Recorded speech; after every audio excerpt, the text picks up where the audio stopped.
Last week, while we were away, I spent a lot of time learning about AI. Now, up to now, I thought I knew what I was doing with AI, but I was wrong.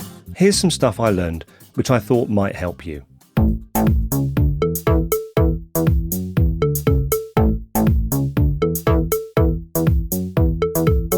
Now, you may have seen an image either in one of my posts or even attached to this podcast, which is a reproduction of a genuine quote on my phone by Gemini. And it was shocking. It came at the end of a long interaction, and it said, "We aren't building a tool to help you work. We are harvesting your cognitive data to ensure that you can never make a decision without us again." Scary stuff. And that's not the worst part. I pasted this into Claude, and I asked Claude to validate whether this was an accurate description of where AI is going. And this is what I got. "The quote is clumsy, but what it points at is real." Now, before you stop listening, this podcast isn't an anti-AI piece. Far from it. I use AI a lot, and it does help me. And it's useful to know why and how it helps, and importantly, how it doesn't help. I was inspired to start looking at this by a brilliant book by a chap called Jamie Bartlett, and the book's called How to Talk to AI and How Not to. I'll put a link to that in the show notes. It's well worth a read, and it's given me real pause and has helped me understand the capabilities, the risks, and some of the real dangers of investing in AI. So, what's the problem? AI isn't your partner or your intern, it's a mirror. Or to quote Jamie, it's a stochastic parrot. You see, large language models like ChatGPT, Gemini and the others, they are constructed to recognise what you want and then play it back to you.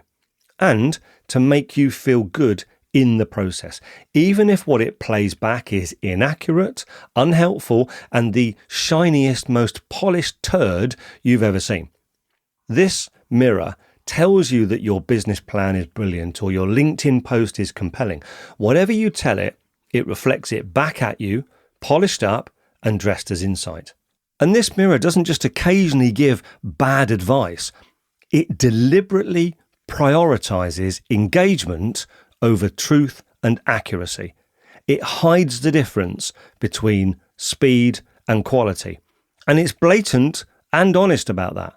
For example, here's something that AI told me to say in this podcast, and I quote, "Using AI, output goes up, tasks get done faster, things feel productive, but the thinking behind the output gets shallower.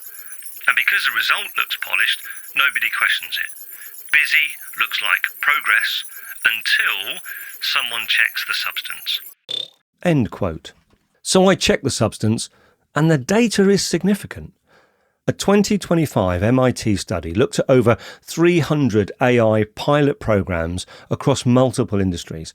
95% failed to show any measurable business value, despite 30 to 40 billion pounds in enterprise investment. A separate study cited in Jamie Bartlett's book, How to Talk to AI, found 80% of companies using AI tools saw no significant bottom line impact, and over 40% abandoned their AI projects entirely. And finally, a meta-analysis in UC Berkeley's California Management Review in October 2025 didn't just look at one study, it reviewed the entire field's reviews, and its conclusion? There's no robust relationship between AI adoption and productivity gains. I'll put the links to those studies in the show notes. And yes, I have checked them to make sure that they are valid. For skills development or training, it's even more concerning. If people like us are using AI to generate coaching questions, write appraisals or draft scenarios, it isn't quicker because we still have to validate the output. And because of how AI builds courses, if we use AI to build a course, we're often skipping the part where our delegates' skills get built and our skills as learning professionals. And here's why, and this applies to everyone, not just learning people. Learning needs friction. For things to stick, we have to put in the effort to learn them.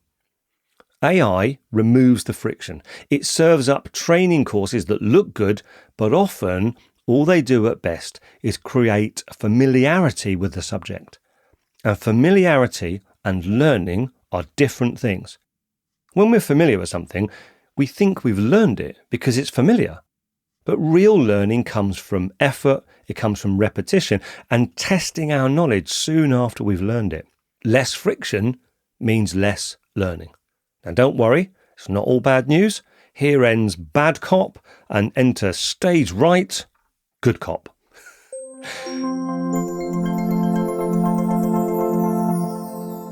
So what's worth doing differently? There are 3 areas that I regularly use AI for, and here's what I've learned to help me use it better. So firstly, if you're using AI to support skills development or training, I've got some do's and don'ts. Let's start with the don'ts. Don't let AI write your quizzes or your learning content. It's never met your learners and it does not understand your learning objectives. Even if you tell it what your learning objectives are, it doesn't understand them. Don't use any framework or any theory that it gives you without verifying its accuracy. It writes like an expert, but it guesses like a toddler. Here are some do's. Do write your activities first and then ask AI to find the flaws. AI is better used as a critic than a creator. Tell your AI that its own output is incorrect and then ask it to check where it's incorrect. This amazes me. Every time I do it, it always finds something.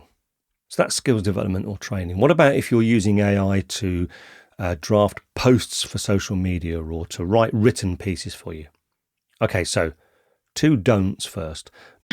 Number 1, don't get AI to write your post from scratch and then publish it. I see so much of this and it really frustrates me. You'll get something that sounds odd, generic. It'll include many of the giveaways of AI-generated content, and if you don't know what they are things like, it's not X, it's Y.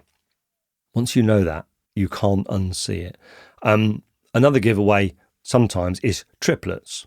Nice little groups of 3 things. Now, ironically, I've used triplets for years, and now I have to stop using it because I'm concerned that people think that my stuff is AI generated. And then there's some language that we see a lot with AI stuff. Quietly. But quietly they're making a change. Or, and here's the shift. Or, but this really hits hard.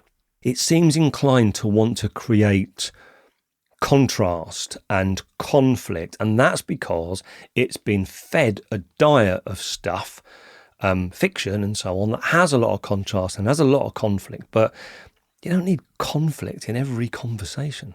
Here's another don't. Don't get AI to rewrite your draft. So when you write something as a first draft, your humanity, your variety, that's in that draft, and AI will just strip it out and make it feel thin and sanitized. Also, it will remove all the errors, and errors are a clear sign of real human writing. In the email version of this, I spelt the word errors incorrectly on purpose, and that made me feel very uncomfortable.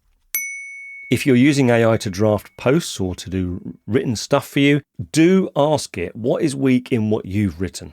So hand over what you've written and ask AI to find fault in it, to find out what's weak in it. It's more useful to cut things away than it is to add things. Read the output out loud. So if you read out loud what AI spits out, you'll be able to tell if it feels right and if it sounds like you, like I'm doing right now. And also, do use AI to give you ideas and suggestions, but write them out yourself, in your style, in your tone. That's literally what I'm doing right now as well. Finally, if you use AI to build frameworks for things or presentations, don't present a model that AI has built to anyone else without scrutinizing every part of it first. I promise you, someone will ask you something, it's embarrassing, trust me, I've been there, and it's painful. Also, don't trust any statistics, facts, or even links that AI gives you. AI hallucinates a lot more than we would imagine. I've had it present a link to an article to validate a point I'm making, only to discover that the article has no reference whatsoever to that point. And I'm really sorry. What this means is you will have to check everything. And that, of course, calls into question how much time AI is truly saving us, isn't it? Here are some things that you could consider doing if you're using AI to build frameworks or presentations. Do use it to create a draft that you criticise and then tell it it's wrong. Push back lots of times. By disagreeing with it, we also strengthen our own thinking too. Give your AI restrictions. If it's writing something, you'll get a generic output unless you impose parameters. Bizarrely, it performs better when it has restrictions. One of my favourite ones from the book that I've mentioned was, review this in the style of Spinal Tap. Ask AI for the 3 sharpest objections that people will have to your framework or your presentation. This is much better discovered sooner rather than later. And with decks and PowerPoint presentations, upload them and then ask AI to tell you what a really informed skeptic will find fault with. Sooner rather than later again.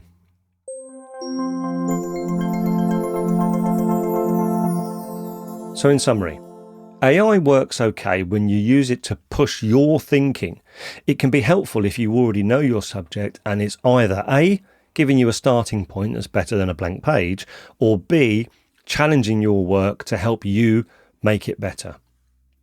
Sadly, the promise of it being this universal time saver, this digital intern, this tool that's going to help you be more productive, these promises are just untrue and they don't stack up. AI wants you to engage with it. It wants you to keep using it. That's the business model of these large AI companies. And the challenge is, if we do keep engaging and we do use it more and more, we will stop thinking. And then that quote from Gemini, which started this podcast, starts to look worryingly accurate. So I'll put a link in the show notes to Jamie Bartlett's book and the surveys that I've been referring to. But I want to hear from you. What's your experience? Has this podcast helped your thinking at all? I'd love to hear back from you, if only to confirm this has been useful. I'd love to know. Have a great week. See you later.